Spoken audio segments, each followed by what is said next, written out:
ਵਾਹਿਗੁਰੂ ਜੀ ਕਾ ਖਾਲਸਾ ਵਾਹਿਗੁਰੂ ਜੀ ਕੀ ਫਤਿਹ। TV84 ਦੇ ਸਾਰੇ ਦਰਸ਼ਕ ਤੇ ਸਰੋਤੇ ਜਿਹੜੇ ਇਸ ਵਕਤ ਸਾਡੇ ਨਾਲ ਨਾਰਥ ਅਮਰੀਕਾ ਦੇ ਵਿੱਚੋਂ ਜੁੜੇ ਹੋਏ ਆ ਜਾਂ ਫਿਰ ਦੁਨੀਆ ਭਰ ਦੇ ਵਿੱਚੋਂ ਸੋਸ਼ਲ ਮੀਡੀਆ ਰਾਹੀਂ ਸਾਡੇ ਨਾਲ ਬਣੇ ਹੋਏ ਆ, ਮੈਂ ਅਮਰਵੀਰ ਸਿੰਘ ਅੱਜ TV84 ਦੇ ਇਸ ਗੁਫ਼ਤਗੂ ਪ੍ਰੋਗਰਾਮ ਦੇ ਵਿੱਚ ਆਪ ਸਭ ਦਾ ਤਹਿ ਦਿਲੋਂ ਸਵਾਗਤ ਕਰਦਾ। ਵਿਊਅਰਸ, ਜਿੱਥੇ ਦੁਨੀਆ ਭਰ ਦੇ ਵਿੱਚ ਗੁਰੂ ਨਾਨਕ ਸਾਹਿਬ ਦੇ 550ਵੇਂ ਪ੍ਰਕਾਸ਼ ਦਿਹਾੜੇ ਨੂੰ ਮੁੱਖ ਰੱਖਦਿਆਂ ਜਿਹੜੇ ਜਸ਼ਨ ਨੇ ਉਹ ਮਨਾਏ ਜਾ ਰਹੇ ਨੇ, ਥਾਂ ਥਾਂ ਦੇ ਉੱਤੇ ਜਿਹੜੇ ਸਮਾਗਮ ਨੇ ਉਹ ਹੋ ਰਹੇ ਨੇ ਤੇ ਜਿਹੜੀਆਂ ਕਮੈਮੋਰੇਸ਼ਨਸ ਨੇ ਉਹ ਦੁਨੀਆ ਭਰ ਦੇ ਵਿੱਚ ਹੋ ਰਹੀਆਂ ਨੇ। ਜਿਹੜੇ ਆਗੂ ਨੇ ਵੱਖੋ ਵੱਖਰੀਆਂ ਪਾਰਟੀਆਂ ਦੇ, ਭਾਵੇਂ ਉਹ ਅਮਰੀਕਾ ਦੇ ਵਿੱਚ ਹੋਣ, ਕੈਨੇਡਾ ਦੇ ਵਿੱਚ, ਯੂਰਪ ਦੇ ਵਿੱਚ ਹੋਣ, ਉਹ ਜਿਹੜੇ ਵਧਾਈਆਂ ਨੇ ਉਹ ਦੇ ਰਹੇ ਨੇ ਤੇ ਉਹਨਾਂ ਦੀਆਂ ਕੈਪੀਟਲਸ ਦੇ ਵਿੱਚ, ਸਟੇਟ ਕੈਪੀਟਲਸ ਦੇ ਵਿੱਚ ਵੀ ਜਿਹੜੇ ਫੰਕਸ਼ਨਸ ਨੇ ਉਹ ਜਿਹੜੇ ਨੇ ਉਹ ਉਲੀਕੇ ਜਾ ਰਹੇ ਨੇ ਗੁਰੂ ਨਾਨਕ ਸਾਹਿਬ ਦੇ ਪ੍ਰਕਾਸ਼ ਦਿਹਾੜੇ ਨੂੰ ਕਮੈਮੋਰੇਟ ਕਰਦਿਆਂ। ਸੋ ਇੱਦਾਂ ਦਾ ਹੀ ਇੱਕ ਜਿਹੜਾ ਫੰਕਸ਼ਨ ਹੈ ਜਿਹੜਾ ਮੈਸੇਚਿਊਸੈਟਸ ਤੇ ਜਿਹੜੀ ਸਟੇਟ ਹਾਊਸ ਹੈ ਉਹਦੇ ਵਿੱਚ ਹੋਣ ਜਾ ਰਿਹਾ ਹੈ ਪਰਸੋਂ ਨੂੰ, ਜਦੋਂ ਅਸੀਂ ਅੱਜ ਇਹ ਗੱਲਬਾਤ ਕਰ ਰਹੇ ਹਾਂ। ਸੋ 20 ਤਰੀਕ ਨੂੰ ਜਿਹੜਾ ਇਹ ਫੰਕਸ਼ਨ ਹੈ ਉਹ ਹੋਣ ਜਾ ਰਿਹਾ ਹੈ ਬੋਸਟਨ ਦੇ ਵਿੱਚ, ਮੈਸੇਚਿਊਸੈਟਸ ਸਟੇਟ ਹਾਊਸ ਦੇ ਵਿੱਚ, ਜਿੱਥੇ ਗੁਰੂ ਨਾਨਕ ਸਾਹਿਬ ਦੇ ਪ੍ਰਕਾਸ਼ ਦਿਹਾੜੇ ਨੂੰ ਕਮੈਮੋਰੇਟ ਕੀਤਾ ਜਾ ਰਿਹਾ ਹੈ। ਪ੍ਰੋਕਲੇਮੇਸ਼ਨ ਜਿਹੜੀ ਹੈ ਉਹ ਮੈਸੇਚਿਊਸੈਟਸ ਸਟੇਟ ਵੱਲੋਂ ਜਿਹੜੀ ਹੈ ਉਹ ਕੀਤੀ ਜਾਣੀ ਹੈ ਤੇ ਇਹ ਜਿਹੜਾ ਫੰਕਸ਼ਨ ਦਾ ਜਿਹੜਾ ਪ੍ਰਬੰਧ ਹੈ ਉਹ ਵਰਲਡ ਸਿੱਖ ਪਾਰਲੀਮੈਂਟ ਦੀ ਜਿਹੜੀ ਰਿਲੀਜੀਅਸ ਕਾਉਂਸਲ ਹੈ US ਦੀ, ਉਹਦੇ ਵੱਲੋਂ ਕੀਤਾ ਜਾ ਰਿਹਾ। ਸੋ ਜਿੱਥੇ ਅਸੀਂ ਅੱਜ ਇਸ ਬਾਬਤ ਵਿਚਾਰ ਚਰਚਾ ਕਰਾਂਗੇ, ਨਾਲ ਹੀ ਨਾਲ ਇਹਦੇ ਵਰਲਡ ਸਿੱਖ ਪਾਰਲੀਮੈਂਟ ਦਾ ਜਿਹੜਾ ਮਤਾ ਸੀ ਸਰਬੱਤ ਖਾਲਸਾ 2015 ਦੇ ਵਿੱਚੋਂ ਉਹਦਾ ਮੈਂਡੇਟ ਨਿਕਲਦਾ ਤੇ ਫਿਰ ਵਰਲਡ ਸਿੱਖ ਪਾਰਲੀਮੈਂਟ ਦੇ ਉੱਤੇ ਜਿਹੜਾ ਕੰਮ ਪਿਛਲੇ ਸਮੇਂ ਦੇ ਵਿੱਚ ਹੋਇਆ, ਅੱਜ ਕਿੱਥੇ ਕੁ ਜਿਹੜੀ ਗੱਲ ਹੈ ਉਹ ਖਲੋਤੀ ਹੈ, ਜਿਹੜੀ ਵਰਕਿੰਗ ਹੈ ਉਹ ਕਿੰਨੀ ਕੁ ਹੋ ਸਕੀ ਹੈ ਹੁਣ ਤੱਕ ਤੇ ਆਉਣ ਵਾਲੇ ਸਮੇਂ ਦੇ ਵਿੱਚ ਕੀ ਉਮੀਦ ਕੀਤੀ ਜਾ ਸਕਦੀ ਹੈ, ਇਹਦੇ ਤੇ ਵੀ ਵਿਚਾਰ ਚਰਚਾ ਕਰਾਂਗੇ। ਸੋ ਇਸ ਸਾਰੀ ਗੱਲਬਾਤ ਦੇ ਲਈ ਅੱਜ ਸਾਡੇ ਨਾਲ ਸਰਦਾਰ ਹਿੰਮਤ ਸਿੰਘ ਜਿਹੜੇ ਕਿ ਵਰਲਡ ਸਿੱਖ ਪਾਰਲੀਮੈਂਟ ਦੇ ਕੋਆਰਡੀਨੇਟਰ ਨੇ ਤੇ ਨਾਲ ਹੀ ਵਰਲਡ ਸਿੱਖ ਪਾਰਲੀਮੈਂਟ ਦੇ ਜਿਹੜੇ ਅਮਰੀਕਾ ਰੀਜਨ ਦੇ ਹੋਰ ਅਹੁਦੇਦਾਰ ਹੈਗੇ ਆ, ਉਹਨਾਂ ਨਾਲ ਵੀ ਰਾਬਤਾ ਕਰਨ ਦੀ ਕੋਸ਼ਿਸ਼ ਕਰਾਂਗੇ ਇਸ ਸ਼ੋਅ ਦੇ ਦੌਰਾਨ। ਹਿੰਮਤ ਸਿੰਘ ਜੀ, ਤੁਹਾਡਾ ਸਵਾਗਤ ਹੈ। ਵਾਹਿਗੁਰੂ ਜੀ ਕਾ ਖਾਲਸਾ ਵਾਹਿਗੁਰੂ ਜੀ ਕੀ ਫਤਿਹ। ਸ਼ੁਰੂਆਤ ਤਾਂ ਮੈਂ ਕਰਨੀ ਚਾਹੂੰਗਾ ਕਿ ਬਹੁਤ-ਬਹੁਤ ਵਧਾਈ ਗੁਰੂ ਨਾਨਕ ਸਾਹਿਬ ਦੇ ਪ੍ਰਕਾਸ਼ ਦਿਹਾੜੇ ਦੀ ਤੇ ਇੱਕ ਚੰਗਾ ਉਪਰਾਲਾ ਜਿਹੜਾ ਤੁਹਾਡੇ ਵੱਲੋਂ ਕੀਤਾ ਜਾ ਰਿਹਾ ਹੈ ਇਸ ਰਿਲੀਜੀਅਸ ਕਾਉਂਸਲ ਵੱਲੋਂ ਵਰਲਡ ਸਿੱਖ ਪਾਰਲੀਮੈਂਟ ਦੀ, ਕਿ ਜਿਹੜਾ ਮੈਸੇਚਿਊਸੈਟਸ ਦੇ ਵਿੱਚ ਸਟੇਟ ਹਾਊਸ ਦੇ ਵਿੱਚ ਇੱਕ ਕਮੈਮੋਰੇਸ਼ਨ ਹੋਣ ਜਾ ਰਹੀ ਹੈ, ਪ੍ਰੋਕਲੇਮੇਸ਼ਨ ਹੋ ਰਹੀ ਹੈ, ਉਹਦੇ ਬਾਰੇ ਵੀ ਮੈਂ ਜਾਣਨਾ ਚਾਹੂੰਗਾ। ਤੇ ਅਦਰਵਾਈਜ਼ ਵੀ ਜਿਹੜਾ ਵਰਲਡ ਸਿੱਖ ਪਾਰਲੀਮੈਂਟ ਵੱਲੋਂ ਇਹ ਮੈਂ ਕਹੂੰਗਾ ਹੁਣ ਕਾਫੀ ਦੇਰ ਬਾਅਦ ਇੱਥੇ ਅਮਰੀਕਾ ਦੇ ਵਿੱਚ ਜਿਹੜਾ ਫੰਕਸ਼ਨ ਹੈ ਇੱਕ ਉਹ ਉਲੀਕਿਆ ਗਿਆ, ਕੀ ਕਹਿਣਾ ਚਾਹੋਗੇ ਇਸ ਬਾਰੇ? ਜੀ ਅਮਰਵੀਰ ਸਿੰਘ ਜੀ, ਸਭ ਤੋਂ ਪਹਿਲਾਂ ਤਾਂ ਮੈਂ ਸਮੁੱਚੇ ਵਿਸ਼ਵ ਨੂੰ ਜਿਹੜੀ ਆ ਸਤਿਗੁਰਾਂ ਦੇ ਪ੍ਰਕਾਸ਼ ਦਿਹਾੜੇ ਦੀ ਲੱਖ ਲੱਖ ਵਧਾਈ ਮੁਬਾਰਕਬਾਦ ਦਿੰਦਾ ਆ। ਸੋ ਸਾਨੂੰ ਗੁਰੂ ਸਾਹਿਬ ਦੇ ਦਰਸਾਏ ਮਾਰਗ ਤੇ ਚੱਲਣ ਦੀ ਲੋੜ ਆ ਅੱਜ ਦੇ ਕਲਯੁੱਗ ਦੇ ਵਿੱਚ।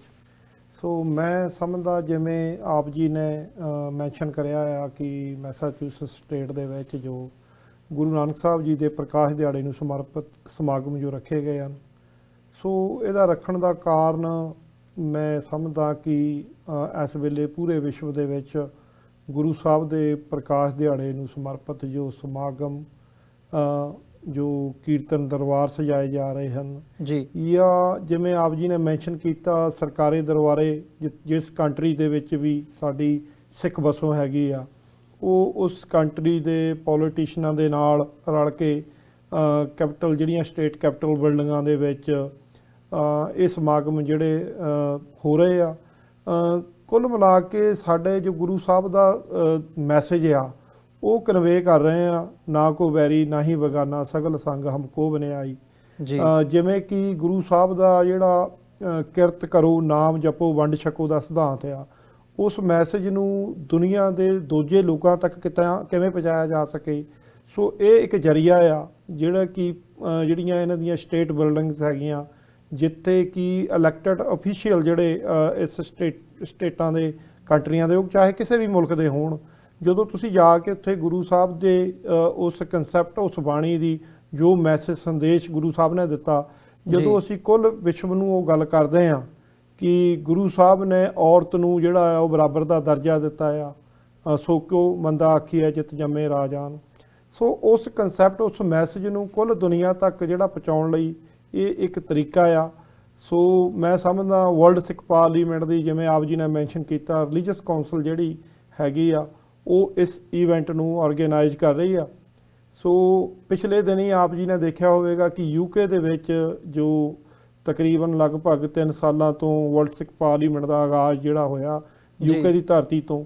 ਸੋ ਪਿਛਲੇ ਮਹੀਨੇ ਹੀ ਜਦੋਂ ਅਕਤੂਬਰ ਦੇ 12 ਤੇ 13 ਤਰੀਕ ਨੂੰ ਯੂਕੇ ਦੇ ਵਿੱਚ ਡਰਬੀ ਦੇ ਵਿੱਚ ਜੋ 150 ਮੈਂਬਰਾਂ ਦਾ ਜਿਹੜਾ ਡਾਇਸਪੋਰਾ ਦਾ ਢਾਂਚਾ ਹੈਗਾ ਆ ਉਹ ਤਿਆਰ ਹੋ ਚੁੱਕਿਆ ਔਰ ਉਹਦਾ ਜਿਹੜਾ ਅਜਲਾਸ ਸੀਗਾ ਉਹ ਹੋਇਆ। ਸੋ ਉੱਥੇ ਜਿਹੜੀਆਂ ਸਾਡੀਆਂ ਵਰਲਡ ਸਿੱਖ ਪਾਰਲੀਮੈਂਟ ਦੀਆਂ 10 ਕੌਂਸਲਾਂ ਆ ਜਿਹਦੇ ਵਿੱਚ ਸੈਲਫ ਡਿਟਰਮੀਨੇਸ਼ਨ ਆ, civil and human right council ਆ, ਮੀਡੀਆ ਕੌਂਸਲ ਆ, ਜਾਂ finance and world Sikh bank ਆ, UN NGO ਜਿਹੜੀ ਕੌਂਸਲ ਹੈ, ਇਸ ਤਰ੍ਹਾਂ 10 ਕੌਂਸਲਸ ਹੈਗੀਆਂ ਜਿਹੜੀਆਂ ਜਿਹਦੇ ਵਿੱਚ ਕਿ ਵਰਲਡ ਸਿੱਖ ਪਾਰਲੀਮੈਂਟ ਦੀਆਂ ਜਿਹੜੇ ਮੈਂਬਰ ਸਾਹਿਬਾਨ ਆ ਉਹ ਕਿਸੇ ਨਾ ਕਿਸੇ ਕੌਂਸਲ ਦੇ ਵਿੱਚ ਜਿਹੜਾ ਉਹ ਕੰਮ ਕਰਨਗੇ। ਸੋ ਇਹ ਕੌਂਸਲਾਂ ਜਿਹੜੀਆਂ ਆ ਉਹ ਚਾਹੇ ਧਾਰਮਿਕ ਕੌਂਸਲ, ਰਿਲੀਜੀਅਸ ਕੌਂਸਲ ਹੋਵੇ, ਚਾਹੇ ਐਜੂਕੇਸ਼ਨ ਕੌਂਸਲ ਹੋਵੇ, ਉਹ ਆਪਣੇ ਆਪਣੇ ਫੀਲਡ ਦੇ ਵਿੱਚ ਕੰਮ ਕਰਨਗੀਆਂ। ਔਰ ਉਸੇ ਲੜੀ ਦੇ ਵਿੱਚ ਹੁਣ ਅਸੀਂ ਯੂਕੇ ਸੈਸ਼ਨ ਤੋਂ ਬਾਅਦ ਜਿਹੜੀਆਂ ਸਾਡੀਆਂ ਕੌਂਸਲਸ ਹੈਗੀਆਂ ਆ ਉਹਨਾਂ ਨੂੰ ਅਸੀਂ ਐਕਟਿਵ ਕਰਨ ਦੇ ਲਈ ਡਾਇਸਪੋਰਾ ਦੇ ਵਿੱਚ, ਸੋ ਇਹ ਕੈਨੇਡਾ ਔਰ ਅਮਰੀਕਾ ਦੇ ਕਿਉਂਕਿ ਨੇਬਰ ਕੰਟਰੀ ਆ, ਸੋ ਜਿਹੜੇ ਰਿਲੀਜੀਅਸ ਕੌਂਸਲ ਦੇ ਮੈਂਬਰ ਹੈਗੇ ਆ ਉਹ ਵੀ ਆਣਗੇ।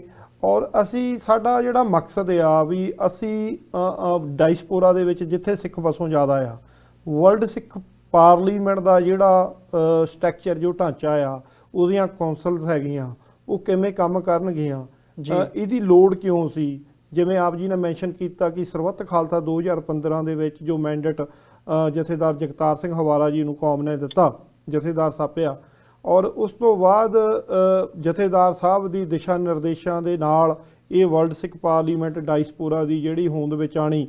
ਔਰ ਹੁਣ ਅਸੀਂ ਜਿਹੜਾ ਏਸ਼ੀਅਨ ਰੀਜਨ ਆ ਉਹਦੇ ਉੱਤੇ ਵੀ ਕੰਮ ਸਾਡਾ ਜਿਹੜਾ ਵਰਲਡ ਸਿੱਖ ਪਾਰਲੀਮੈਂਟ ਦਾ ਸ਼ੁਰੂ ਹੋ ਚੁੱਕਿਆ। ਸੋ ਮੈਂ ਸਮਝਦਾ ਵੀ ਕੌਂਸਲ ਅਸੀਂ ਐਕਟਿਵ ਕਰਨ ਵਾਸਤੇ ਆਉਣ ਵਾਲੇ ਮਤਲਬ ਨੈਕਸਟ ਈਅਰ ਬਹੁਤ ਸਾਰੇ ਜਿਹੜੀਆਂ ਦੂਜੀਆਂ ਕੌਂਸਲਾਂ ਉਹਨਾਂ ਦੇ ਪ੍ਰੋਗਰਾਮ ਵੀ ਦੇਸ਼ ਵਿਦੇਸ਼ ਡਾਇਸਪੋਰਾ ਦੇ ਵਿੱਚ ਜਿਹੜੇ ਸਾਰੇ ਮੈਂਬਰ ਐਕਟਿਵ ਹੋ ਕੇ ਉਹ ਕਰਨਗੇ। ਜੀ ਹਿੰਮਤ ਸਿੰਘ ਜੀ, ਜਿੱਥੇ ਮੈਂ ਸਾਡੇ ਦਰਸ਼ਕਾਂ ਨੂੰ ਦੁਬਾਰਾ ਵੀ ਇਹ ਉਹ ਕਰਨੀ ਚਾਹੂੰਗਾ ਕਿ ਜਿਹੜਾ ਇਹ ਉਪਰਾਲਾ ਕੀਤਾ ਜਾ ਰਿਹਾ ਹੈ, ਇਹ ਵਰਲਡ ਸਿੱਖ ਪਾਰਲੀਮੈਂਟ ਦੀ ਜਿਹੜੀ ਰਿਲੀਜੀਅਸ ਕੌਂਸਲ ਹੈ ਇੱਥੇ ਅਮਰੀਕਾ ਦੇ ਵਿੱਚ, ਅਮਰੀਕਾ ਰੀਜਨ ਦੀ, ਉਹਦੇ ਵੱਲੋਂ ਇਹ ਉਪਰਾਲਾ ਕੀਤਾ ਜਾ ਰਿਹਾ ਹੈ। ਅਤੇ ਅਮਰੀਕਾ ਰੀਜਨ ਦੇ ਜਿਹੜੇ ਟਰੈਜਰਰ ਨੇ ਵਰਲਡ ਸਿੱਖ ਪਾਰਲੀਮੈਂਟ ਦੇ ਸਰਦਾਰ ਗੁਰਨਿੰਦਰ ਸਿੰਘ ਧਾਲੀਵਾਲ, ਜਿਹੜੇ ਕਿ ਮੈਸੇਚਿਊਸੇਟਸ ਤੋਂ ਹੀ ਬਿਲੋਂਗ ਕਰਦੇ ਆ, ਉਹ ਵੀ ਸਾਡੇ ਨਾਲ ਇਸ ਵਕਤ ਜੁੜੇ ਹੋਏ ਆ। ਉਹਨਾਂ ਦੇ ਨਾਲ ਵੀ ਅਸੀਂ ਵਿਚਾਰਾਂ ਦੀ ਸਾਂਝ ਪਾਉਂਦੇ ਹਾਂ। ਸੋ ਧਾਲੀਵਾਲ ਸਾਹਿਬ, ਤੁਹਾਡਾ ਸਵਾਗਤ ਹੈ ਜੀ। ਵਾਹਿਗੁਰੂ ਜੀ ਕਾ ਖਾਲਸਾ, ਵਾਹਿਗੁਰੂ ਜੀ ਕੀ ਫਤਿਹ ਜੀ। ਵਾਹਿਗੁਰੂ ਜੀ ਕੀ ਫਤਿਹ। ਜਿੰਨੇ ਵੀ ਵਿਊਅਰ 84 ਦੇ ਵਿਊਅਰ ਇਸ ਵੇਲੇ ਦੇਖ ਰਹੇ ਆ, ਫਤਿਹ ਪ੍ਰਵਾਨ ਕਰਿਓ ਜੀ।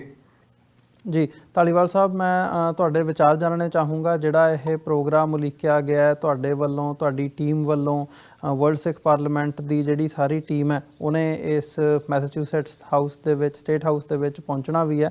ਕੀ ਕਹਿਣਾ ਚਾਹੋਗੇ ਇਸ ਬਾਬਤ? ਗੁਰੂ ਨਾਨਕ ਸਾਹਿਬ ਦੀ ਜਿੱਥੇ ਵਿਚਾਰਧਾਰਾ ਦੀ ਗੱਲ ਹੋ ਰਹੀ ਹੈ ਅਮਰੀਕਾ ਦੇ ਵਿੱਚ, ਉੱਥੇ ਹੀ ਤੁਸੀਂ ਜਿਹੜਾ ਐਕਟਿਵ ਵਰਲਡ ਸਿੱਖ ਪਾਰਲੀਮੈਂਟ ਨੂੰ ਅੱਗੇ ਲੈ ਕੇ ਜਾਣ ਦੇ ਲਈ ਜਿਹੜਾ ਇਹ ਉਪਰਾਲਾ ਕਰਨ ਜਾ ਰਹੇ ਹੋ, ਇਸ ਬਾਬਤ? ਹਾਂਜੀ, ਪਹਿਲਾਂ ਤਾਂ ਸਾਰੇ ਸਰੋਤਿਆਂ ਨੂੰ ਜੋ ਵੀ ਇਸ ਵੇਲੇ ਲਾਈਵ ਦੇਖ ਰਹੇ ਆ ਚੈਨਲ 84 ਤੋਂ ਟੀਵੀ ਤੋਂ, ਸਾਰਿਆਂ ਨੂੰ ਵਾਹਿਗੁਰੂ ਜੀ ਕਾ ਖਾਲਸਾ, ਵਾਹਿਗੁਰੂ ਜੀ ਕੀ ਫਤਿਹ। 550ਵੇਂ ਗੁਰਪੁਰਬ ਦੀਆਂ ਲੱਖ ਲੱਖ ਵਧਾਈਆਂ ਸਾਡੇ ਬਾਬਾ ਨਾਨਕ ਸਾਹਿਬ ਜੀ ਦਾ। ਉਹਨਾਂ ਨੇ ਦੇਖੋ ਜਿਸ ਤਰ੍ਹਾਂ ਕਰਤਾਰਪੁਰ ਸਾਹਿਬ ਦਾ ਲਾਂਘਾ ਖੋਲਿਆ, ਇਸੇ ਤਰ੍ਹਾਂ ਹੀ ਇੱਥੇ ਵੀ ਆਪਣੇ ਕਾਰਜ ਉਹ ਆਪ ਹੀ ਸਿੱਖਾਂ ਤੋਂ ਕਰਵਾਉਂਦੇ ਆ ਜੀ। ਇਹ ਜਿਹੜਾ ਕਾਰਜ ਹੋਣ ਜਾ ਰਿਹਾ ਆ, ਇਹ ਆਪਣੇ ਜੋ ਸਟੇਟ ਦੇ 160 ਕਾਉਂਸਲਰ ਜੋ ਹੈਗੇ, ਜੋ ਸਟੇਟ ਰੈਪ ਜਿਹਨਾਂ ਨੂੰ ਆਪਾਂ ਕਹਿੰਦੇ ਆ, ਉਹ 2 ਕਾਉਂਸਲਰ ਦੇ ਨਾਲ ਮੇਰੀ ਗੱਲਬਾਤ ਹੋਈ ਸੀ ਤੇ ਉਹਨਾਂ ਥਰੂ ਇਹ ਕੰਮ ਹੋ ਰਿਹਾ। ਜਿਸ ਤਰ੍ਹਾਂ ਉਹਨਾਂ ਨੇ ਜਿੱਦਾਂ ਕਿ ਬਾਬੇ ਨਾਨਕ ਨੇ ਕਿਰਪਾ ਕੀਤੀ ਕਿ ਉਹਨਾਂ ਨਾਲ ਇੱਕ ਵਾਰੀ ਡਿਨਰ ਤੇ ਗੱਲਬਾਤ ਹੋ ਰਹੀ ਸੀਗੀ ਤੇ ਉਹ ਮੈਂਸ਼ਨ ਉਹਨੂੰ ਕੀਤਾ ਕਿ ਜਿੱਦਾਂ ਸਾਡੀ ਆਪਣੇ ਉੱਥੇ ਅਰਦਾਸ ਹੋਈ ਸੀ DC ਦੇ ਵਿੱਚ, ਤੇ ਉਹਨਾਂ ਨਾਲ ਗੱਲਬਾਤ ਕਹਿੰਦੇ ਫਿਰ ਤੁਹਾਡਾ 550 ਹੈ ਤੇ ਤੁਸੀਂ ਇੱਥੇ ਵੀ ਕਰਨਾ ਚਾਹੁੰਦੇ ਆ। ਤੇ ਉਹਨਾਂ ਨਾਲ ਗੱਲਬਾਤ ਕੀਤੀ, ਕਹਿੰਦੇ ਕਿ ਕਿਉਂ ਨਹੀਂ ਸੀ ਇਹ ਕੰਮ ਆਪਾਂ ਸਟੇਟ ਦੇ ਵਿੱਚ ਕੀਤਾ ਜਾਵੇ। ਤੇ ਇਹ ਸਾਰਾ ਸਿਹਰਾ ਆਪਣੇ ਜਗਤਾਰ ਸਿੰਘ ਹਵਾਰਾ ਜੀ ਜੋ ਆਪਣੇ ਜਥੇਦਾਰ ਸਾਹਿਬ ਹੈਗੇ ਆ, ਜੋ ਇਸ ਵੇਲੇ ਤਿਹਾੜ ਜੇਲ੍ਹ 'ਚ ਬੰਦ ਹੈਗੇ, ਉਹਨਾਂ ਦੇ ਸਿਰ ਤੇ ਜਾਂਦਾ। ਕਿਉਂਕਿ 2015 ਦੇ ਵਿੱਚ ਜਦੋਂ ਸਾਰੀਆਂ ਸੰਗਤਾਂ ਨੇ ਉਹਨਾਂ ਜਥੇਦਾਰ ਸਾਹਿਬ ਸੌਂਪਿਆ ਸੀ ਤੇ ਉਹਨਾਂ ਵਿੱਚ ਇੱਕ ਮਤਾ ਵੀ ਸੀਗਾ ਜੋ ਕਿ ਵਰਲਡ ਸਿੱਖ ਪਾਰਲੀਮੈਂਟ ਦਾ ਸੀਗਾ। ਵਰਲਡ ਸਿੱਖ ਪਾਰਲੀਮੈਂਟ ਜਿਸ ਤਰ੍ਹਾਂ ਕਿ ਭਾਈ ਹਿੰਮਤ ਸਿੰਘ ਜੀ ਭਾਈ ਜੋਗਾ ਸਿੰਘ ਜੀ, ਭਾਈ ਸ਼ਾਮ ਸਿੰਘ ਜੀ ਤੇ ਮਨਪ੍ਰੀਤ ਭਾਜੀ, ਉਹ ਸਾਰੇ ਇਹਨਾਂ ਨੇ ਅੰਤ ਤੱਕ ਮਿਹਨਤਾਂ ਕਰਕੇ ਅੱਜ ਇਸ ਯੂਰਪ, ਇੰਗਲੈਂਡ, ਕੈਨੇਡਾ, ਅਮਰੀਕਾ ਦੇ ਡਾਇਸਪੋਰੇ ਨੂੰ ਪੂਰਾ ਕੀਤਾ। ਤੇ ਅੱਜ ਪਹਿਲੀ ਵਾਰੀ ਇਸ ਕੌਂਸਲ ਦਾ ਕੋਈ ਕਾਰਜ ਰਿਲੀਜੀਅਸ ਕੌਂਸਲ ਦਾ ਹੋਣ ਜਾ ਰਿਹਾ, ਤੇ ਇਸ ਕਰਕੇ ਇਸ ਕੌਂਸਲ ਨੂੰ ਮੈਂ ਲੱਖ ਲੱਖ ਵਧਾਈ ਦੇਣਾ ਚਾਹੁੰਦਾ ਆ। ਬਾਕੀ ਜੋ ਸਰੋਤੇ ਦੇਖ ਰਹੇ ਆ ਉਹਨਾਂ ਨੂੰ ਵੀ ਲੱਖ ਲੱਖ ਵਧਾਈ ਇਸ ਕਾਰਜ ਦੀ ਦੇਣਾ ਚਾਹੁੰਦਾ ਜੀ। ਜੀ ਬਿਲਕੁਲ, ਧਾਲੀਵਾਲ ਸਾਹਿਬ ਤੁਹਾਡਾ ਵੀ ਬਹੁਤ-ਬਹੁਤ ਧੰਨਵਾਦ। ਹਿੰਮਤ ਸਿੰਘ ਜੀ, ਗੱਲ ਨੂੰ ਅੱਗੇ ਤੋਰੀਏ। ਜੇ ਵਰਲਡ ਸਿੱਖ ਪਾਰਲੀਮੈਂਟ ਦਾ ਜ਼ਿਕਰ ਅਸੀਂ ਜਦੋਂ ਕਰਦੇ ਹਾਂ ਜਾਂ ਵਰਲਡ ਸਿੱਖ ਪਾਰਲੀਮੈਂਟ ਦੀ ਫੰਕਸ਼ਨਿੰਗ ਦੀ ਗੱਲ ਕਰਦੇ ਹਾਂ, ਕਈ ਤਰ੍ਹਾਂ ਦੇ ਜਿਹੜੇ ਸਵਾਲ ਹੈਗੇ ਆ ਉਹ ਉੱਠਦੇ ਰਹੇ ਆ ਜਦੋਂ ਤੋਂ ਤੁਸੀਂ ਇਹਦੇ ਤੇ ਕੰਮ ਕਰਨਾ ਸ਼ੁਰੂ ਕੀਤਾ। ਜਿਹੜਾ ਇਜਲਾਸ ਪਹਿਲਾਂ ਨਿਊਯਾਰਕ ਦੇ ਵਿੱਚ ਹੋਇਆ ਸੀ 2 ਸਾਲ ਪਹਿਲਾਂ, ਉਦੋਂ ਤੋਂ ਲੈ ਕੇ ਹੁਣ ਤੱਕ ਜਿਹੜੀਆਂ ਹੈਗਾ, ਜਿਹੜਾ ਜੇ ਸਫ਼ਰ ਦੀ ਗੱਲ ਕਰਨੀ ਹੋਵੇ ਤਾਂ ਕਿਵੇਂ ਦਾ ਸਫ਼ਰ ਰਿਹਾ, ਤੇ ਅੱਜ ਜਿਸ ਮੁਕਾਮ ਤੇ ਤੁਸੀਂ ਖਲੋਤੇ ਹੋ ਉਸ ਬਾਬਤ ਕੀ ਜਾਣਕਾਰੀ ਜਿਹੜੀ ਹੈਗੀ ਹੈ ਦੇ ਸਕਦੇ ਹੋ ਸੰਗਤ ਨੂੰ ਇਸ ਵਕਤ?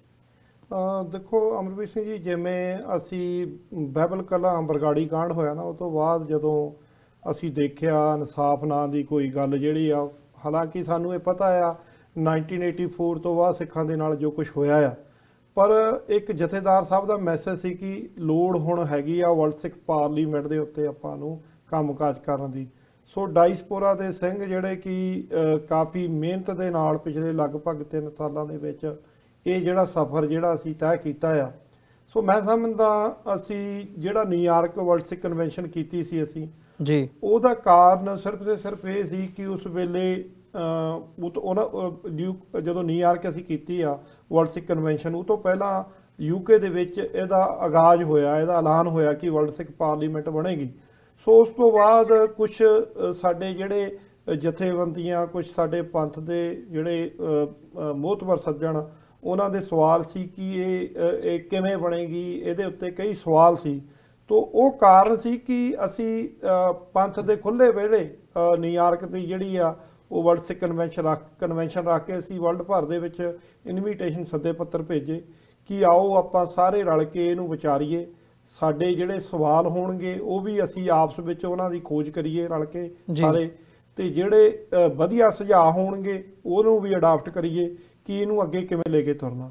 ਸੋ ਹੁਣ ਵੀ ਅਸੀਂ ਮਤਲਬ ਬਹੁਤ ਸਾਰੀਆਂ ਪੰਥ ਦੀਆਂ ਨਾਮਵਰ ਜਥੇਬੰਦੀਆਂ ਦੇ ਮੈਂਬਰ ਜਿਹੜੇ ਵਰਲਡ ਸਿੱਖ ਪਾਰਲੀਮੈਂਟ ਦੇ ਵਿੱਚ ਹੈਗੇ ਹਨ, ਔਰ ਜਿਹੜੇ ਕਾਬਲੀਅਤ ਰੱਖਦੇ ਆ ਕਿਸੇ ਵੀ ਫੀਲਡ ਦੇ ਵਿੱਚ, ਜਾਂ ਕਿਸੇ ਨੇ ਕੋਈ ਜਿਹੜੀ ਕਿਸੇ ਕੋਲ ਮਹਾਰਤ ਹੈਗੀ ਆ, ਉਹ ਅਕਾਊਂਟੈਂਟ ਦਾ ਕੰਮ ਕੀਤਾ ਆ, ਕੋਈ UN ਦੇ ਵਿੱਚ ਕੰਮ ਰਿਟਾਇਰ ਆਫੀਸਰ ਹੈਗੇ ਆ ਜਿਹੜੇ ਵਰਲਡ ਸਿੱਖ ਪਾਰਲੀਮੈਂਟ ਦੇ ਮੈਂਬਰ ਬਣੇ ਆ, ਜਾਂ ਕਿਸੇ ਦਾ ਕਿਸੇ ਵੀ ਫੀਲਡ ਦੇ ਵਿੱਚ ਜਿਹੜਾ ਉਹਨਾਂ ਦੀ ਮਹਾਰਤ ਹੈਗੀ ਆ, ਉਹਨਾਂ ਨੂੰ ਇਸ ਵਰਲਡ ਸਿੱਖ ਪਾਰਲੀਮੈਂਟ ਦੇ ਵਿੱਚ ਹਿੱਸਾ ਮਿਲਿਆ, ਉਹ ਮੈਂਬਰ ਬਣੇ ਆ। ਔਰ ਜਾਂ ਸਾਡੀਆਂ ਮੈਂ ਸਮਝਦਾ ਅਮਰੀਕਾ ਦੇ ਵਿੱਚ ਬੱਚੀ ਉਹ 18 ਇਅਰਸ 올ਡ ਹੈਗੀ ਆ, ਉਹਦੀ ਜਿਹੜੀ ਆ ਉਹ ਪੋਲੀਟੀਕਲ ਸਾਇੰਸ ਦੀ ਉਹ ਪੜ੍ਹਾਈ ਕਰਦੇ ਆ ਬਈ ਬੇਟੀ ਸਾਡੀ। ਸੋ ਉਹ ਵਰਲਡ ਸਿੱਖ ਪਾਰਲੀਮੈਂਟ ਦੀ ਮੈਂਬਰ ਬਣੀ ਆ, ਔਰ ਬੜੀ ਐਕਸਾਈਟਡ ਆ ਕਿ ਮੈਂ ਕੌਮ ਵਾਸਤੇ ਕੰਮ ਇਸ ਤਰੀਕੇ ਦੇ ਨਾਲ ਸਾਰੇ ਰੀਜਨਾਂ ਦੇ ਵਿੱਚੋਂ ਜਿਹੜਾ ਆ ਉਹ ਮੈਂਬਰ ਜਿਹੜੇ ਉਸ ਨਿਊਯਾਰਕ ਦੀ ਕਨਵੈਨਸ਼ਨ ਤੋਂ ਬਾਅਦ ਪੈਰਿਸ ਦੇ ਵਿੱਚ ਅਜਲਾਸ ਹੋਇਆ, ਉਸ ਤੋਂ ਉਪਰੰਤ ਅਗੇਨ ਜਿਹੜੀ ਆ ਲਾਸਟ 2 ਮੰਥ ਅਗੋ ਕਿ ਅਕਤੂਬਰ ਦੀ 12-13 ਅਕਤੂਬਰ ਨੂੰ ਜਿਹੜਾ ਆ ਉਹ 150 ਮੈਂਬਰਾਂ ਦਾ ਅਜਲਾਸ ਜਿਹੜਾ ਯੂਕੇ ਦੇ ਵਿੱਚ ਹੋਇਆ। ਸੋ ਮੈਂ ਸਮਝਦਾ ਨੋ ਡਾਊਟ ਕਿ ਤਜਰਬੇ ਜਿਹੜੇ ਆ, ਬਹੁਤ ਸਾਰੀਆਂ ਮੁਸ਼ਕਲਾਵਾਂ ਵੀ ਆਈਆਂ, ਔਰ ਅਸੀਂ ਕਿਉਂਕਿ ਜਥੇਦਾਰ ਸਾਹਿਬ ਦਾ ਮੈਸੇਜ ਵੀ ਇਹ ਆ ਕਿ ਆਪਾਂ ਪੰਥ ਨੂੰ ਕਲਾਵੇ ਵਿੱਚ ਲੈਣਾ। ਸ਼੍ਰੋਮਣੀ ਗੁਰਦੁਆਰਾ ਪ੍ਰਬੰਧਕ ਕਮੇਟੀ ਨੇ ਆਪਣੇ ਫਰਜ਼ ਨੂੰ ਨਹੀਂ ਪਛਾਣਿਆ ਕਿ ਜਦੋਂ ਜਿਹੜੇ ਉਹਦੇ ਕੰਮਕਾਰ ਆ, ਐਡਾ ਵੱਡਾ ਬਜਟ ਆ, ਉਹਨਾਂ ਨੇ ਆਪਣੀ ਡਿਊਟੀ ਰਿਸਪੌਂਸਿਬਿਲਟੀ ਨੂੰ ਨਹੀਂ ਸਮਝਿਆ, ਤੇ ਵਰਲਡ ਸਿੱਖ ਪਾਰਲੀਮੈਂਟ ਦੀ ਜਿਹੜੀ ਆ ਉਹ ਲੋੜ ਪੰਥ ਨੂੰ ਪਈ। ਸੋ ਮੈਂ ਸਮਝਦਾ ਇੱਕ ਦਿਨ ਦੇ ਵਿੱਚ ਜਿਹੜਾ ਆ ਓਵਰਨਾਈਟ ਕੁਝ ਵੀ ਨਹੀਂ ਹੁੰਦਾ, ਪਰ ਆਉਣ ਵਾਲੇ ਸਮੇਂ ਦੇ ਵਿੱਚ ਜਦੋਂ ਤੁਸੀਂ ਇੱਕ ਪਾਰਦਰਸ਼ ਤਰੀਕੇ ਦੇ ਨਾਲ ਸੰਗਤਾਂ ਦੇ ਵਿੱਚ ਵਿਚਰੋਗੇ ਔਰ ਸਾਰਿਆਂ ਨੂੰ ਕਲਾਵੇ ਦੇ ਵਿੱਚ ਲੈ ਕੇ, ਔਰ ਇਹ ਵਰਲਡ ਸਿੱਖ ਪਾਰਲੀਮੈਂਟ ਪੰਥ ਦੀ ਆ, ਔਰ ਪੰਥ ਨੇ ਇਹਨੂੰ ਬਣਾਇਆ ਤੇ ਪੰਥ ਹੀ ਅੱਗੇ ਚਲਾਏਗਾ, ਅੱਗੇ ਲੈ ਕੇ ਜਾਏਗਾ। ਸੋ ਕੌਮ ਦਾ ਬਲੀਵ ਬਣੇ। ਸੋ ਇਹ ਐਕਟੀਵਿਟੀਆਂ ਜਿਹੜੀਆਂ ਹੁਣ ਆਫਟਰ ਜਿਹੜੀ ਆ ਯੂਕੇ ਅਜਲਾਸ ਤੋਂ ਸਾਰੀਆਂ ਕੰਟਰੀਆਂ ਦੇ ਵਿੱਚ ਸ਼ੁਰੂ ਹੋਣਗੀਆਂ। ਸੋ ਹੁਣ ਜਿਵੇਂ ਗੁਰਨਿੰਦਰ ਸਿੰਘ ਧਾਲੀਵਾਲ ਉਹਨੇ ਤੁਹਾਨੂੰ ਦੱਸਿਆ ਹੀ ਆ ਕਿ ਇਹਨਾਂ ਨੇ ਐਫਰਟ ਕੀਤਾ ਹੈ ਜਿਹੜੀ ਇਹ ਰਿਲੀਜੀਅਸ ਕਾਉਂਸਲ ਵੱਲੋਂ ਕਿ ਮੈਸਾਚੂਸਟਸ ਦੇ ਵਿੱਚ ਗੁਰੂ ਨਾਨਕ ਸਾਹਿਬ ਜੀ ਦੇ ਨਾਂ ਦੇ ਉੱਤੇ ਜੀ ਜੋ ਪ੍ਰਕਾਸ਼ ਦਿਹਾੜਾ, ਮੈਂ ਸਮਝਦਾ ਜਿਹੜਾ ਕਈ ਵਾਰੀ ਇਸ ਵਾਰੀ ਕੌਮ ਦੇ ਵਿੱਚ ਅਸੀਂ ਦੇਖਦੇ ਹਾਂ 550 ਸਾਲਾਂ ਦਾ ਨਾਂ ਜ਼ਿਕਰ ਜ਼ਿਆਦਾ ਆਉਂਦਾ। ਸੋ ਮੇਰੇ ਖਿਆਲ 'ਚ ਕੌਮ ਨੂੰ ਨੰਬਰਾਂ ਦੇ ਵਿੱਚ ਨਹੀਂ ਪੈਣਾ ਚਾਹੀਦਾ। ਸੋ ਜਿਹੜਾ ਪ੍ਰਕਾਸ਼ ਦਿਹਾੜਾ ਆ ਉਹ ਬਾਬੇ ਨਾਨਕ ਦੇ ਮੈਸੇਜ ਨੂੰ ਜ਼ਿਆਦਾ ਅਹਿਮੀਅਤ ਦੇਣੀ ਚਾਹੀਦੀ, ਜਿਹੜਾ ਉਹਨਾਂ ਨੇ ਸਾਨੂੰ ਸੁਨੇਹਾ ਪੂਰੇ ਵਿਸ਼ਵ ਨੂੰ ਜਿਹੜਾ ਆ ਉਹ ਦਿੱਤੀ ਆ, ਸੇਧ ਦਿੱਤੀ ਆ, ਜੀਵਨ ਜਿਉਣ ਦੀ ਢੰਗ ਦੱਸਿਆ ਆ। ਔਰ ਤੁਸੀਂ ਕਿਵੇਂ ਗੁਰੂ ਸਾਹਿਬ ਦੇ ਰਾਜਕਾਲ ਦੇ ਸਮੇਂ ਦੇ ਵਿੱਚ ਜਿਹੜਾ ਬਾਬਰ ਦਾ ਰਾਜ ਸੀ, ਗੁਰੂ ਸਾਹਿਬ ਨੇ ਜੇਲ੍ਹ ਵੀ ਕੱਟੀ ਆ ਔਰ ਬਾਬਰ ਦੇ ਘੋੜੇ ਦੀਆਂ ਲਗਾਮਾਂ ਫੜ ਕੇ ਬਾਬਰ ਨੂੰ ਜਾਬਰ ਕਹਿਣ ਦੀ ਜ਼ਰੂਰਤ ਵੀ ਰੱਖੀ ਆ।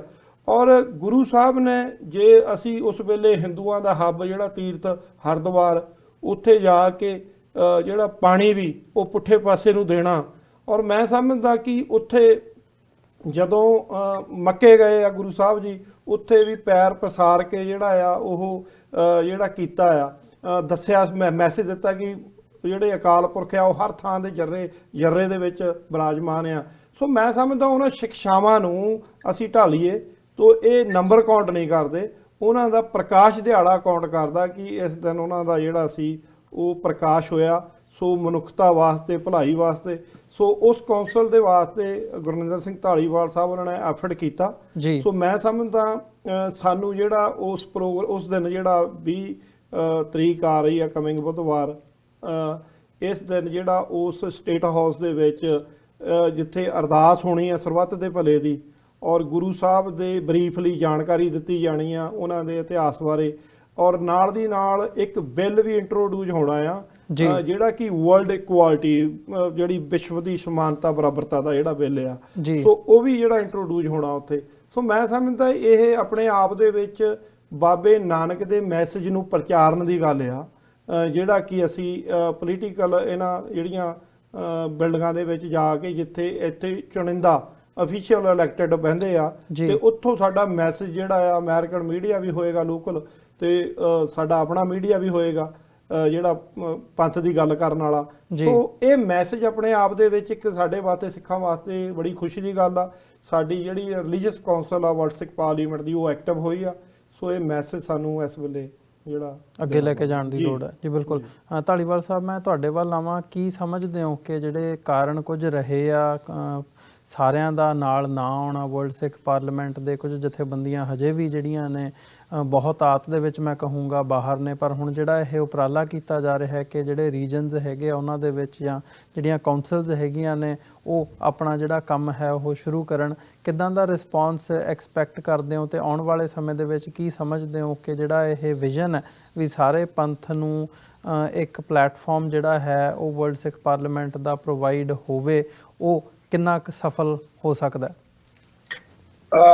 ਵੀਰ ਜੀ, ਇੱਥੇ ਮੈਂ ਇੱਕ ਦੱਸਣਾ ਚਾਹੁੰਦਾ ਤੁਹਾਨੂੰ ਕਿ ਜਿੱਦਾਂ ਬਾਕੀ ਜਥੇਬੰਦੀਆਂ ਆ, ਕੋਈ ਨਹੀਂ, ਉਹ ਆਪਣੇ ਵੀਰ ਆ, ਕਿਤੇ ਦੂਰ ਨਹੀਂ ਹੈਗੇ।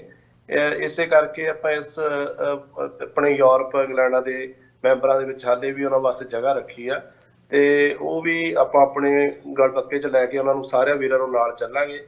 ਇਹ ਇੱਕ ਸ਼ੁਰੂਆਤ ਆ ਜੋ ਕਿ ਇਸ ਕੌਂਸਲ ਰਾਹੀਂ ਪਹਿਲਾ ਇਜਲਾਸ ਹੋ ਰਿਹਾ, ਜੋ ਕਿ ਕੌਂਸਲਾਂ ਦੀਆਂ ਜ਼ਿੰਮੇਵਾਰੀਆਂ ਆ। ਇਸ ਤਰੀਕੇ ਨਾਲ ਆਪਾਂ ਕੌਂਸਲਾਂ 'ਚ ਪ੍ਰੋਗਰਾਮ ਕਰਾਂਗੇ। ਜਿਸ ਤਰ੍ਹਾਂ ਹਿੰਮਤ ਸਿੰਘ ਜੀ ਨੇ ਦੱਸਿਆ ਕਿ ਸਾਡੀ ਬੇਟੀ ਜੋ ਹਰਮਨ ਕੌਰ ਆ, ਉਹਨਾਂ ਨੂੰ ਜਦੋਂ ਉਹਨਾਂ ਨੂੰ ਮੈਂ ਉੱਤੇ ਸਟੇਟ ਹਾਊਸ ਦੇ ਵਿੱਚ ਦੱਸਿਆ ਕਿ ਸਾਡੀ ਇੱਕ ਵਰਲਡ ਸਿੱਖ ਪਾਰਲੀਮੈਂਟ ਦੀ ਬੱਚੀ ਮੈਂਬਰ ਹੈਗੀ ਆ, ਉਹਦੇ ਵਾਸਤੇ ਸਾਨੂੰ ਉਹਨਾਂ ਸਪੀਚ ਵਾਸਤੇ ਟਾਈਮ ਚਾਹੀਦਾ, ਉਹ ਬਹੁਤ ਖੁਸ਼ ਹੋਏ ਕਿ ਤੁਸੀਂ ਲੇਡੀਜ਼ ਨੂੰ ਵੀ ਨਾਲ ਲੈ ਕੇ ਚੱਲ ਰਹੇ, ਤੇ ਉਹ ਜਿਹੜੇ ਵੀਰ ਬੈਠੇ ਆ ਉਹ ਵੀ ਨਾਲ ਚੱਲਣਗੇ। ਇੱਕ ਨਾ ਇੱਕ ਦਿਨ ਇਹ ਇਜਲਾਸ ਇੱਕ ਬਹੁਤ ਵੱਡਾ, ਹੌਲੀ ਹੌਲੀ ਜਿਸ ਤਰੀਕਾ ਹੁਣ ਇਹ ਇਜਲਾਸ ਕਰ ਰਹੇ ਆ, ਗਾਂ ਇਸੇ ਇਜਲਾਸਾਂ ਨੂੰ ਗੁਰੂ ਘਰਾਂ 'ਚ ਲੈ ਕੇ ਜਾਵਾਂਗੇ, ਸੰਗਤਾਂ ਸਾਹਮਣੇ ਲੈ ਕੇ ਜਾਵਾਂਗੇ ਕਿ ਜੀ ਇਹ ਤੁਹਾਡੇ ਜਥੇਦਾਰ ਦੀ ਬਣਾਈ ਹੋਈ ਇੱਕ ਜਥੇਬੰਦੀ ਨਹੀਂ, ਇੱਕ ਵਰਲਡ ਅੰਬਰੇਲਾ ਆ, ਜਿਹੜਾ ਕਿ ਸਾਰਿਆਂ ਨੂੰ ਇੱਕ ਗਲਵਕੜੀ ਦੇ ਵਿੱਚ ਲੈ ਕੇ, ਜੋ ਕਿ ਆਪਣੇ ਸਿੱਖਾਂ ਦੇ ਕੰਮ ਆ, ਜੋ ਆਪਣੇ ਡਾਇਸਪੋਰਾ ਦੇ ਕੰਮ ਆ, ਚਾਹੇ ਉਹ ਪੰਜਾਬ ਦੀ ਧਰਤੀ ਤੇ ਕੰਮ ਆ, ਉਹ ਸਾਰੇ ਕੰਮ ਕਰਨ ਵਾਸਤੇ ਸਾਰਿਆਂ ਨੂੰ ਇਕਜੁੱਟ ਹੋ ਕੇ ਤੇ ਇਹ ਕੰਮ ਕਰਨ ਦੀ ਸਾਨੂੰ ਕੋਸ਼ਿਸ਼ ਆ। ਉਹਨਾਂ ਨੂੰ ਹਾਲੇ ਵੀ ਹੱਥ ਜੋੜ ਕੇ ਬੇਨਤੀ ਹੈ ਕਿ ਪਲੀਜ਼ ਵੀਰੋ ਆਓ, ਰਲ ਮਿਲ ਕੇ ਜਿਹੜਾ ਪੰਥ ਦਾ ਕੰਮ ਆ, ਬਾਬੇ ਨਾਨਕ ਦਾ ਮੈਸੇਜ ਆ, ਇਹ ਆਪਾਂ ਹਰ ਵਰਲਡ ਦੇ ਵਿੱਚ, ਹਰ ਜਗ੍ਹਾ ਦੇ ਵਿੱਚ ਪਹੁੰਚਾਈਏ। ਇਸ ਸੈਰਨ ਹਾਊਸ ਦੇ ਵਿੱਚ ਪਹੁੰਚਾਈਏ, ਫਿਰ ਆਪਾਂ ਵਾਈਟ ਹਾਊਸ ਤੱਕ ਲੈ ਕੇ ਜਾਈਏ ਇਹਨਾਂ ਚੀਜ਼ਾਂ ਨੂੰ, ਹੌਲੀ ਹੌਲੀ ਬਾਬਾ ਨਾਨਕ ਰਸਤਾ ਸਾਡਾ ਸਾਫ਼ ਕਰੀ ਜਾ ਰਿਹਾ ਆ। ਹੌਲੀ ਹੌਲੀ ਤੁਰੇ ਆ ਕਦਮਾਂ ਤੇ ਉਹਨਾਂ ਦੇ। 3 ਸਾਲ ਤੋਂ ਸ਼ੁਰੂਆਤ ਹੋਈ ਸੀ ਪਹਿਲਾਂ, ਹੁਣ ਦੇਖੋ ਆਪਾਂ ਕਿੱਥੇ ਪਹੁੰਚ ਗਏ ਆ। ਤੇ ਅੱਜ ਇਹ ਕੌਂਸਲਾਂ ਦੇ ਕੰਮ ਵੀ ਹੋਣੇ ਸ਼ੁਰੂ ਹੋ ਗਏ ਜੀ। ਜੀ ਬਿਲਕੁਲ। ਮੈਂ ਐਡ ਕਰਨਾ ਚਾਹੁੰਦਾ, ਜਿਵੇਂ ਗੁਰਨਿੰਦਰ ਸਿੰਘ ਧਾਲੀਵਾਲ ਉਹਨਾਂ ਤੁਸੀਂ ਸਵਾਲ ਕੀਤਾ ਨਾ, ਜਿਹੜੀਆਂ ਸਾਡੀਆਂ ਪੰਥ ਦੀਆਂ ਮੈਂ ਸਮਝਦਾ ਨਾਮਵਰ ਜਥੇਬੰਦੀਆਂ, ਅਸੀਂ ਸ਼ੁਰੂ ਤੋਂ ਸਾਡਾ ਮਕਸਦ ਜਿਹੜਾ ਜਥੇਦਾਰ ਸਾਹਿਬ ਦਾ ਸੁਨੇਹਾ ਵੀ ਆ, ਉਹ ਸਾਰੇ ਪੰਥ ਵਾਸਤੇ ਸਰਬ ਸਾਂਝਾ ਆ, ਕਿਉਂਕਿ ਸਾਡੀ ਕੌਮ ਦੇ ਜਥੇਦਾਰ ਹਨ। ਸਾਰੀਆਂ ਜਥੇਬੰਦੀਆਂ ਨੂੰ ਕਲਾ ਵਿੱਚ ਲੈਣ ਦੀ ਗੱਲ ਜੀ। ਸੋ ਜਿਵੇਂ ਆਪ ਜੀ ਗੱਲ ਕਰਦੇ ਹੋ ਕਿ ਕੁਝ ਜਥੇਬੰਦੀਆਂ ਜਿਹੜੀਆਂ ਪੰਥ ਦਾ ਵੱਡਾ ਹਿੱਸਾ ਨਹੀਂ ਹੈਗਾ, ਕੁਝ ਜਥੇਬੰਦੀਆਂ ਹੈਗੀਆਂ ਹਨ। ਸੋ ਮੈਂ ਤੁਹਾਨੂੰ ਬੇਨਤੀ ਕਰਦਾ ਵੀ ਆਉਣ ਵਾਲੇ ਸਮੇਂ ਦੇ ਵਿੱਚ ਤੁਸੀਂ ਦੇਖੋਗੇ ਉਹ ਜਥੇਬੰਦੀਆਂ, ਉਹ ਸਾਡੇ ਭਰਾ, ਉਹ ਵਰਲਡ ਸਿੱਖ ਪਾਰਲੀਮੈਂਟ ਦੇ ਨਾਲ ਤੁਰਨਗੇ ਔਰ ਆਣਗੇ। ਸੋ ਅਸੀਂ ਸਾਰੇ ਰੀਜਨਾਂ ਦੇ ਵਿੱਚ ਜਿਹੜੀ ਵਰਲਡ ਸਿੱਖ ਪਾਰਲੀਮੈਂਟ ਆ, ਉਹਨਾਂ ਦੇ ਵਿੱਚ ਅਸੀਂ ਕੁਝ ਨੰਬਰ ਜਿਹੜੇ ਉਹ ਘੱਟ ਰੱਖੇ ਹੋਏ ਸਾਰੇ ਰੀਜਨਾਂ ਦੇ ਵਿੱਚ। ਉਹਦਾ ਕਾਰਨ ਵੀ ਇਹੀ ਆ ਵੀ ਅਸੀਂ ਖੁੱਲੀਆਂ ਬਾਹਾਂ ਦੇ ਨਾਲ ਆਪਣੇ ਭਰਾਵਾਂ ਨੂੰ, ਕਿਉਂਕਿ ਪੰਥ ਦੀ ਆ, ਕਿਸੇ ਇੱਕ ਇਨਸਾਨ ਦੀ ਜਾਂ ਕਿਸੇ ਇੱਕ ਜਥੇਬੰਦੀ ਦੀ ਪਾਰਲੀਮੈਂਟ ਨਹੀਂ ਆ।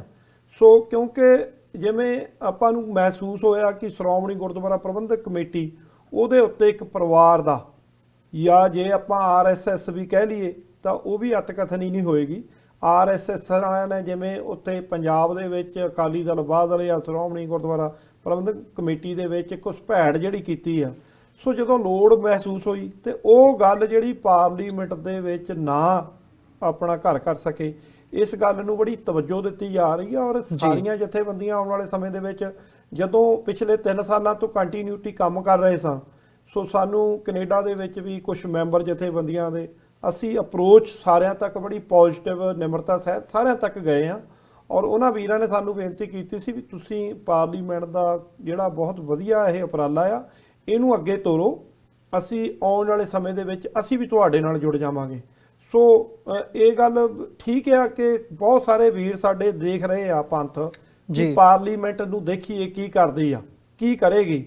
ਸੋ ਅਸੀਂ ਹਮੇਸ਼ਾ ਸਤਿਗੁਰਾਂ ਦੇ ਅੱਗੇ ਅਰਦਾਸ ਕਰਕੇ ਤੁਰੇ ਆ, ਔਰ ਅਸੀਂ ਬੇਨਤੀ ਵੀ ਕਰਦੇ ਆ ਪੰਥ ਅੱਗੇ, ਔਰ ਅਰਦਾਸ ਹਮੇਸ਼ਾ ਸਾਡੀ ਗੁਰੂ ਸਾਹਿਬ ਅੱਗੇ ਹੁੰਦੀ ਆ ਕਿ ਪਾਰਲੀਮੈਂਟ ਨੂੰ ਇੱਕ ਬੁਲੰਦੀਆਂ ਤੱਕ ਲੈ ਕੇ ਜਾਈ, ਕਿਉਂਕਿ ਇਸ ਵੇਲੇ ਕੌਮ ਜਿਹੜੀ ਆ ਉਹ ਪੂਰੇ ਵਰਲਡ ਦੇ ਵਿੱਚ, ਮਤਲਬ ਵੱਡੀ ਤਾਦਾਦ ਵਿੱਚ ਜਿਹੜੀਆਂ ਪਾਵਰਫੁਲ ਕੰਟਰੀਆਂ ਦੁਨੀਆ ਦੀਆਂ ਉੱਥੇ ਰਹਿੰਦੀ ਆ। ਔਰ ਡਾਇਸਪੋਰਾ ਦੀ ਹੁਣ ਇਹ ਪਾਰਲੀਮੈਂਟ ਦੀ ਲੋੜ ਸੀ ਕਿ ਡਾਇਸਪੋਰਾ ਵੀ ਨਾਲ ਜੋੜਿਆ ਜਾਵੇ, ਔਰ ਜਿਵੇਂ ਏਸ਼ੀਅਨ ਰੀਜਨ ਆਪਣਾ, ਸੋ ਹੁਣ ਨਾ ਕਿ ਇਕੱਲੀ ਸਿੱਖ ਕੌਮ ਪੰਜਾਬ ਤੱਕ ਸੀਮਿਤ ਰਹਿ ਗਈ, ਇਹ ਵਿਦੇਸ਼ਾਂ ਦੇ ਵਿੱਚ ਵੀ ਪਸਾਰਾ ਜਿਹੜਾ ਇਹਦਾ ਖੁੱਲ੍ਹਾ ਹੋ ਚੁੱਕਿਆ। ਨੋ ਡਾਊਟ ਇਹ ਜਿਹੜੀਆਂ ਸਾਡੀਆਂ 10 ਕੌਂਸਲਾਂ ਆ, ਇਹ ਸਾਰੀਆਂ ਕੌਂਸਲਾਂ ਪੰਜਾਬ ਵਾਸਤੇ ਜਿਹੜੀ ਸੈਲਫ ਡਿਟਰਮੀਨੇਸ਼ਨ ਆ, ਸਾਡੇ ਪੰਜਾਬ ਹੋਮਲੈਂਡ, ਸੋ ਜਿੰਨੀਆਂ ਜਥੇਬੰਦੀਆਂ, ਕੋਈ ਵੀ ਜਥੇਬੰਦੀ ਹੋਵੇ, ਜਿਹੜੀ ਵੀ ਜਥੇਬੰਦੀ ਕੌਮੀ ਘਰ ਵਾਸਤੇ ਕੰਮ ਕਰਦੀ ਆ, ਸੋਸ਼ਲ, ਸਮਾਜਿਕ, ਧਾਰਮਿਕ ਮੁੱਦਿਆਂ ਤੇ ਕੰਮ ਕਰਦੀ, ਉਹ ਸਾਰੀਆਂ ਜਥੇਬੰਦੀਆਂ ਦਾ ਵਰਲਡ ਸਿੱਖ ਪਾਰਲੀਮੈਂਟ ਸਨਮਾਨ ਕਰਦੀ ਆ। ਔਰ ਇਹ ਉਮੀਦ ਕਰਦੀ ਆ ਕਿ ਆਉਣ ਵਾਲੇ ਸਮੇਂ ਦੇ ਵਿੱਚ ਇੱਕੋ ਅਮਰੇਲਾ ਥੱਲੇ ਆ ਕੇ ਇੱਕ ਪਲੇਟਫਾਰਮ ਤੇ ਇਕੱਠੇ ਰਲ ਕੇ ਕੰਮ ਕਰੀਏ।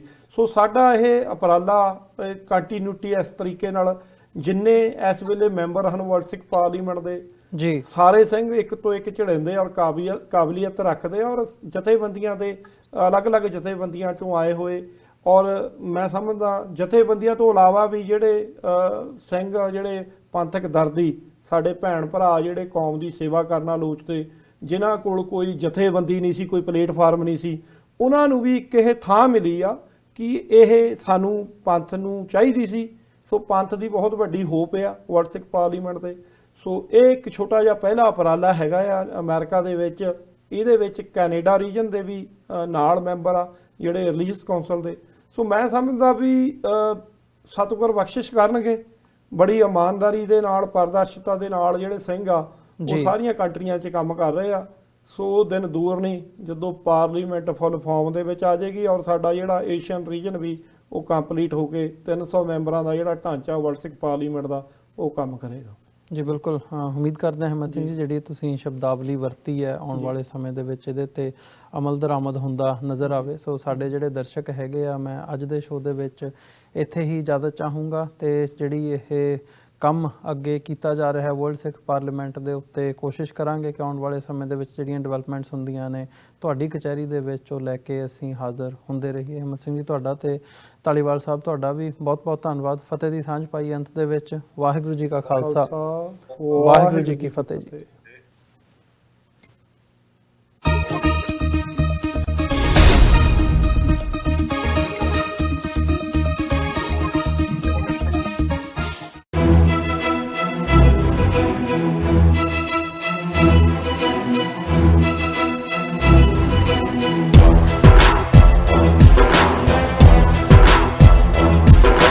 ਪ੍ਰੋਗਰਾਮ ਖਬਰ ਦੀ ਖਬਰ ਦੇਖ ਰਹੇ ਸਾਰੇ ਦਰਸ਼ਕਾਂ ਨੂੰ ਮੈਂ ਸਰਬਜੀਤ ਸਿੰਘ ਘੁਮਾਣ ਫਤਿਹ ਅਰਜ਼ ਕਰਦਾ ਹਾਂ ਜੀ।